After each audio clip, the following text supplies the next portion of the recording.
ಸಮರೂಪ ತ್ರಿಭುಜಗಳನ್ನು ರಚನೆ ಮಾಡುವಂತಹ ಒಂದು ಲೆಕ್ಕ ಇರುತ್ತೆ. 3 ಅಥವಾ 4 ಅಂಕಕ್ಕೆ ಕೇಳುವಂತಹ ಸಾಧ್ಯತೆ ಹೆಚ್ಚಾಗಿದೆ. ಸೊ ಈ ರಚನೆಯನ್ನು ಹೇಗೆ ಮಾಡೋದು, ಅದಕ್ಕೆ ಒಂದು ಉದಾಹರಣೆಯನ್ನು ನಾವು ನೋಡೋಣ ಈಗ. ಸೊ ಇಲ್ಲಿ ಏನಿದೆ, construct A triangle of sides 8 cm, 5.5 cm and angle at B is 50 degree, and then a triangle of similar to it whose sides are 3/7 of the corresponding sides of the first triangle ಅಂತ ಹೇಳಿ. ಇಲ್ಲಿ 3/7 ಬರ್ಬೋದು, 3/4, 3/5 ಅಥವಾ numerator ಜಾಸ್ತಿ ಇರುವಂತಹ 5/3, 6/5 ಈ ರೀತಿಯಾದ ರೇಷಿಯೋಗಳು ನಿಮಗೆ ಬೇರೆ ಬೇರೆ ರೀತಿಯಾದ ರೇಷಿಯೋಗಳನ್ನು ತೆಗೆದುಕೊಂಡು ಲೆಕ್ಕಗಳನ್ನು ಮಾಡಬೇಕಾಗುತ್ತೆ. ಈಗಾಗಲೇ ನೀವು ಸಾಕಷ್ಟು ಉದಾಹರಣೆಗಳನ್ನು ಕನ್ಸ್ಟ್ರಕ್ಟ್ ಮಾಡಿದ್ದೀರಾ. ಮತ್ತೊಮ್ಮೆ ನನ್ನ ಜೊತೆ ನಿಮಗೆ ಪುನರ್ಮನನವನ್ನು ಮಾಡಿಕೊಡ್ತಾ ಇದ್ದೀನಿ. ನಾವು ಒಂದು ಟ್ರಯಾಂಗಲ್ನ ಕನ್ಸ್ಟ್ರಕ್ಷನ್ ಮಾಡಬೇಕು. ಇಲ್ಲಿ ಕೊಟ್ಟಿರುವಂಥ ಅಳತೆ ಏನಿದೆ, ಸೊ ಈ ಅಳತೆಗೆ ಅನುಗುಣವಾಗಿ ನಾವೊಂದು ಟ್ರಯಾಂಗಲನ್ನು ಕನ್ಸ್ಟ್ರಕ್ಷನ್ ಮಾಡ್ಕೋಬೇಕು. ಅಂದರೆ base line BC 8 cm draw ಮಾಡ್ಕೊಂಡಿದ್ದೀನಿ. ಸೊ ಈ ಪಾಯಿಂಟನ್ನು C ಅಂತೇಳಿ ಮಾರ್ಕ್ ಮಾಡಬೇಕು. B ನಲ್ಲಿ ನಾವು angle B is 50 degree, measurement 50 degree ತಗೊಳ್ಳೋಣ. ಸೊ 50 ಡಿಗ್ರಿ ಡ್ರಾ ಮಾಡ್ತಾ ಇದ್ದೀನಿ. ಸೊ ಅಲ್ಲಿ ಒಂದು ಪಾಯಿಂಟ್ ಇಟ್ಕೊಳ್ತೀರಾ. ನಂತರ ಆ ಪಾಯಿಂಟಿಂದ ಸ್ಕೇಲ್ನ ಸಹಾಯದಿಂದ ಒಂದು straight ಲೈನನ್ನು ಎಳ್ಕೊಳ್ತೀರಾ.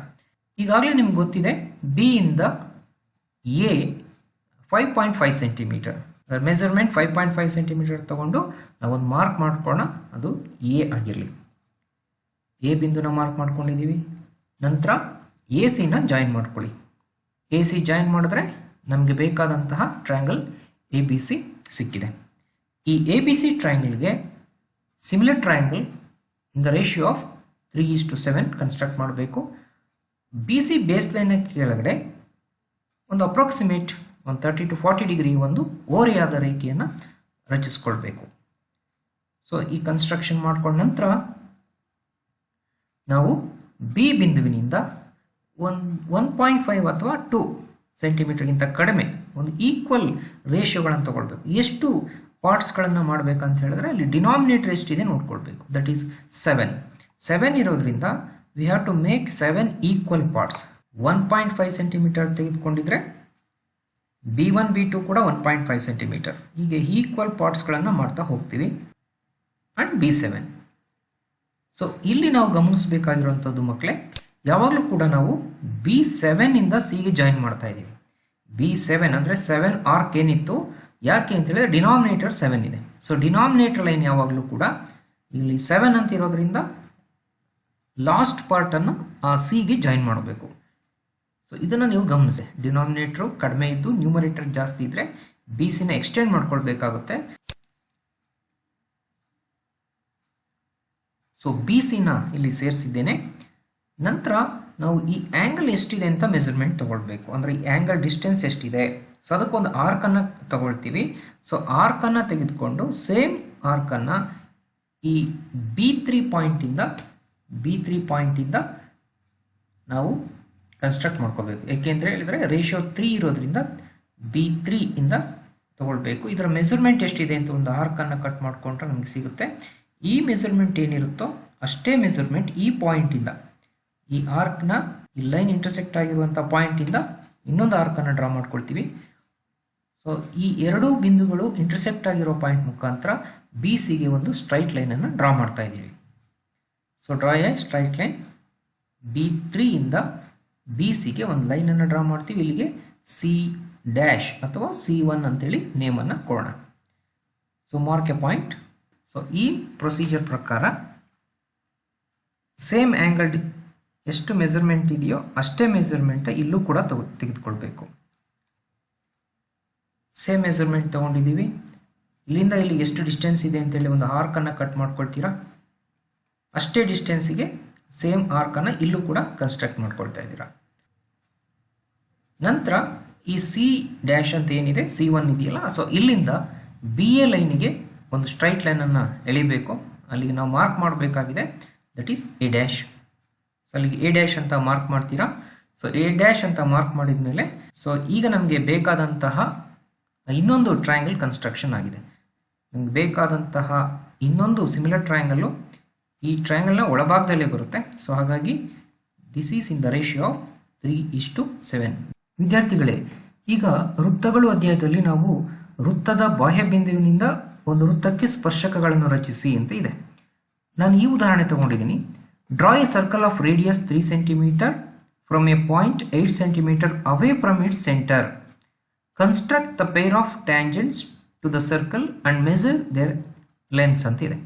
So away from the centre ಅಂತ ಇರೋದ್ರಿಂದ ನಮಗೆ ರೇಡಿಯಸ್ ಅನ್ನು ಕೂಡ ಅವಶ್ಯಕತೆ ಇಲ್ಲ. ಒಂದು ವೇಳೆ ಅವೇ ಫ್ರಮ್ ದ ಸರ್ಕಲ್ ಅಂತ ಹೇಳಿ ಕೊಟ್ಟಿದ್ರೆ ಇದೇ ಪ್ರಾಬ್ಲಮ್ ಅನ್ನು away from a point 8 centimetre ಅನ್ನೋದು ಬದಲಾಗಿ ಅವೇ ಫ್ರಮ್ ದ ಸರ್ಕಲ್ 5 ಸೆಂಟಿಮೀಟರ್ ಅಂತ ಕೊಟ್ಟಿರ್ತಾರೆ. ಆಗ 5 + 3 ಸೇರಿಸ್ಕೊಂಡು 8 ಸೆಂಟಿಮೀಟರ್ ಅಂತ ಡ್ರಾ ಮಾಡ್ಕೋಬೇಕು. ಸೊ ಇಲ್ಲಿ ನಾವು ಆ್ಯಡ್ ಮಾಡ್ಕೊಳ್ಳೋ ಅವಶ್ಯಕತೆ ಇಲ್ಲ. ಯಾಕೆ ಅಂತ ಹೇಳಿದ್ರೆ from a point 8 centimetre away from its centre ಅಂತ ಕೊಟ್ಟಿದ್ದಾರೆ. ಈ ಕನ್ಸ್ಟ್ರಕ್ಷನ್ ಹೇಗೆ ಮಾಡೋದು ಅನ್ನೋ ಹಂತವನ್ನು ನಿಮಗೆ ವಿವರಿಸ್ತಾ ಹೋಗ್ತೀನಿ. ನೀವು ಕೂಡ by practice we can perfect. Okay, ನೀವು ಪ್ರಾಕ್ಟೀಸ್ ಮಾಡ್ತಾ ಹೋದರೆ ಪರ್ಫೆಕ್ಟ್ ಆಗ್ತಾ ಹೋಗ್ತೀರಾ. ಸೊ ಬೇರೆ ಉದಾಹರಣೆಗಳನ್ನು ಕೂಡ ನೀವು ತೆಗೆದುಕೊಂಡು ಮಾಡಬಹುದು. ಒಂದು ಪಾಯಿಂಟನ್ನು ಮಾರ್ಕ್ ಮಾಡ್ಕೊಳ್ತೀವಿ. That is the centre of a circle, that is A. ನಂತರ ಎಕ್ಸ್ಟರ್ನಲ್ ಪಾಯಿಂಟ್ ಎಷ್ಟು ದೂರ ಇದೆ from the centre? It is 8 centimetre. So 8 centimetre ಲೈನನ್ನು ಡ್ರಾ ಮಾಡ್ಕೊಂಡಿದ್ದೀವಿ. ಸೊ 8 ಸೆಂಟಿಮೀಟರ್ ಆಯಿತು. ಸೊ ಈಗ ನಾನು 3 ಸೆಂಟಿಮೀಟರ್ ರೇಡಿಯಸ್ ಉಳ್ಳಂತಹ ಒಂದು ಸರ್ಕಲನ್ನು ಡ್ರಾ ಮಾಡ್ಕೊಂಡಿದ್ದೀವಿ. That is 3 centimetre. ಪರ್ಪೆಂಡಿಕ್ಯುಲರ್ ಬೈಸೆಕ್ಟರ್ನ ಡ್ರಾ ಮಾಡಬೇಕು. ಸೊ ಪರ್ಪೆಂಡಿಕ್ಯುಲರ್ ಬೈಸೆಕ್ಟರ್ ಡ್ರಾ ಮಾಡೋದು ನಿಮಗೆ ಈಗಾಗಲೇ ಗೊತ್ತಿದೆ. So more then half ತಗೊಳ್ತೀರಾ. A B line ಅಂತ ಇದೆ. ಸೊ ಅದರ ಮೇಲ್ಭಾಗ ಮತ್ತು ಕೆಳಭಾಗದಲ್ಲಿ 2 ಆರ್ಕ್ಗಳನ್ನು ಕಟ್ ಮಾಡ್ಕೊಳ್ತೀರಾ. ಈ ರೀತಿಯಾಗಿ ಈ 2 ಆರ್ಕ್ಗಳು ಏನು ಕಟ್ ಆಗಿದೆಯೋ ಅಲ್ಲಿಗೆ ಪಾಯಿಂಟನ್ನು ನೀವು ಮಾರ್ಕ್ ಮಾಡ್ಕೊಳ್ಳಿ. ಆ 2 ಪಾಯಿಂಟ್ಗಳನ್ನು ಸ್ಕೇಲ್ನ ಸಹಾಯದಿಂದ ಸೇರಿಸಿ. ಈ ಲೈನು ಎ ಬಿನ ಒಂದು ಪಾಯಿಂಟ್ನಲ್ಲಿ ಇಂಟರ್ಸೆಕ್ಟ್ ಮಾಡಿದೆ. ಅದು ಮಿಡ್ ಪಾಯಿಂಟ್ ಆಗಿರುತ್ತೆ.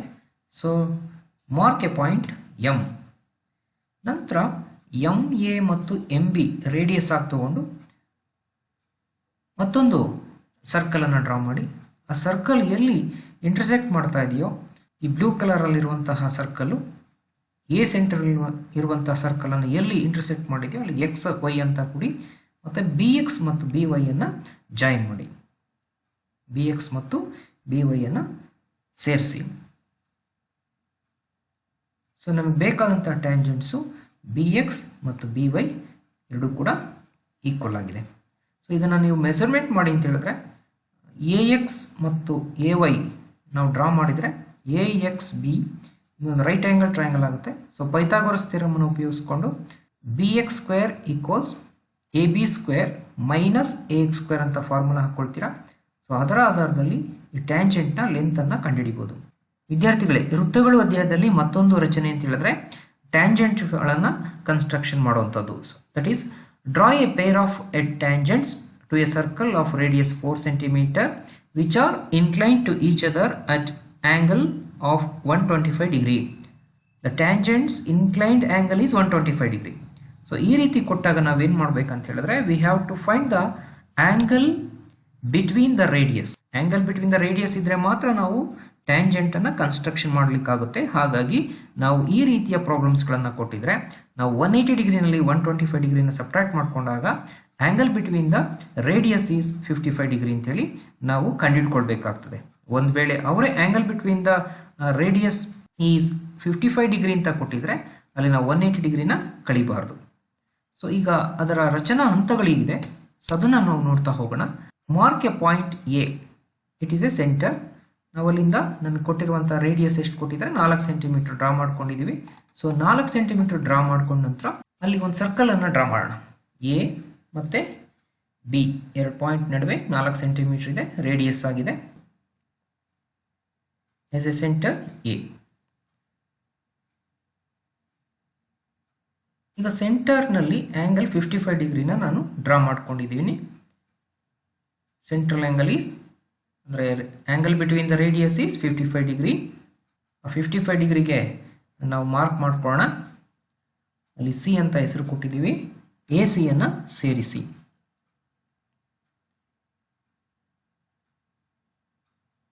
ನಂತರ ನಾವು ಎ ಬಿಗೆ ಒಂದು ಪರ್ಪೆಂಡಿಕ್ಯುಲರ್ ಲೈನನ್ನು ಡ್ರಾ ಮಾಡಬೇಕಾಗಿದೆ. ಆ ಪರ್ಪೆಂಡಿಕ್ಯುಲರ್ ಲೈನನ್ನು ಡ್ರಾ ಮಾಡಬೇಕಾದ್ರೆ ನಾವು ಒಂದು ಆರ್ಕನ್ನು ಕನ್ಸ್ಟ್ರಕ್ಟ್ ಮಾಡ್ಕೊಳ್ತೀವಿ. ನಿಯರ್ಲಿ ಒಂದು 2 ಸೆಂಟಿಮೀಟರ್ ಅಂತ ತೆಗೆದುಕೊಂಡ್ರೆ ಇಲ್ಲಿಂದ ಕೂಡ ಸೇಮ್ ಡಿಸ್ಟೆನ್ಸ್ 2 ಸೆಂಟಿಮೀಟರ್ ಇರಬೇಕು. ಮತ್ತು ಈ ಪಾಯಿಂಟಿಂದಲೂ ಕೂಡ 2 ಸೆಂಟಿಮೀಟರ್. ಅಂದರೆ ಇದು ಆ್ಯಕ್ಚುಲಿ 60 ಡಿಗ್ರಿ ಆರ್ಕ್ ಆಗಿದೆ, ಇದು 120 ಡಿಗ್ರಿ ಆರ್ಕ್ ಆಗಿದೆ. ಈ ಎರಡು ಆರ್ಕ್ಗಳ ನಡುವೆ ನಾವು ಸರ್ಟನ್ ಡಿಸ್ಟೆನ್ಸಲ್ಲಿ ಒಂದು ಆರ್ಕ್ಗಳನ್ನು ಕಟ್ ಮಾಡಿದರೆ ಅದು 90 ಡಿಗ್ರಿಗೆ ಇಂಟರ್ಸೆಕ್ಟ್ ಆಗುತ್ತೆ. ಸೊ ಈ ಪಾಯಿಂಟಿಂದ ಮೇಲ್ಭಾಗದಲ್ಲಿ ಒಂದು ಆರ್ಕನ್ನು ಕಟ್ ಮಾಡ್ಕೊಳ್ತಾ ಇದ್ದೀವಿ. ಅದೇ ರೀತಿ ಈ ಇಂಟರ್ಸೆಕ್ಟ್ ಪಾಯಿಂಟಿಂದಲೂ ಕೂಡ ಇನ್ನೊಂದು ಆರ್ಕನ್ನು ನಾವು ಕಟ್ ಮಾಡ್ಬೋದು. ಈ ಕಟ್ ಮಾಡಿದಂಥ ಆರ್ಕಿಗೆ ಈ ಎರಡು ಆರ್ಕ್ಗಳು ಕಟ್ ಮಾಡಿದ ಬಿಂದುವಿನ ಮೂಲಕ ನಾವು ಒಂದು ಸ್ಟ್ರೈಟ್ ಲೈನನ್ನು ಡ್ರಾ ಮಾಡಬೇಕು. ಸೇಮ್ ಪ್ರೊಸೀಜರನ್ನು ನಾವು ಸಿ ಪಾಯಿಂಟಲ್ಲೂ ಕೂಡ ಮಾಡಬೇಕಾಗಿದೆ. ಸೊ ಒಂದು ಸೆಮಿ ಸರ್ಕಲನ್ನು ಡ್ರಾ ಮಾಡ್ಕೊಳ್ಳಿ. ಆ ಸೆಮಿ ಸರ್ಕಲ್ನಲ್ಲಿ ಇಲ್ಲಿಂದ ಇಲ್ಲಿಗೆ ಎಷ್ಟು ಡಿಸ್ಟೆನ್ಸ್ ಇದೆಯೋ ಅದೇ ಡಿಸ್ಟೆನ್ಸನ್ನು ಇಲ್ಲಿ ತಗೊಳ್ತಾ ಇದ್ದೀರಾ. ಸೊ ಸೇಮ್ ಡಿಸ್ಟೆನ್ಸಿಗೆ ಆರ್ಕನ್ನು ಕಟ್ ಮಾಡ್ಕೊಂಡಿದ್ದೀರಾ. ಈ 60 ಡಿಗ್ರಿ ಆರ್ಕು ಮತ್ತು 120 ಡಿಗ್ರಿ ಆರ್ಕ್ ಅಂದ್ಕೊಳ್ಳೋಣ. ಸೊ ಅಲ್ಲಿಂದ ಸೇಮ್ ಡಿಸ್ಟೆನ್ಸಲ್ಲಿ ಎರಡು ಆರ್ಕ್ಗಳು ಇಂಟರ್ಸೆಕ್ಟ್ ಆಗುವಂತೆ ನಾವು ಕನ್ಸ್ಟ್ರಕ್ಷನ್ ಮಾಡ್ಕೋಬೇಕು. ಸೊ ಇಂಟರ್ಸೆಕ್ಟ್ ಆದಂತಹ ಆರ್ಕು ನಮಗೆ ಸಿ ಇಂದ 90 ಡಿಗ್ರಿಗೆ ಈಕ್ವಲ್ ಆಗಿರುವಂಥ ಒಂದು ಸ್ಟ್ರೈಟ್ ಲೈನನ್ನು, so this is equal to 90 degree, that is A C. ಮತ್ತು ಈ ಟ್ಯಾಂಜೆಂಟ್ ಏನಿದೆ ಇದು 90 ಡಿಗ್ರಿ ಆಗಿದೆ.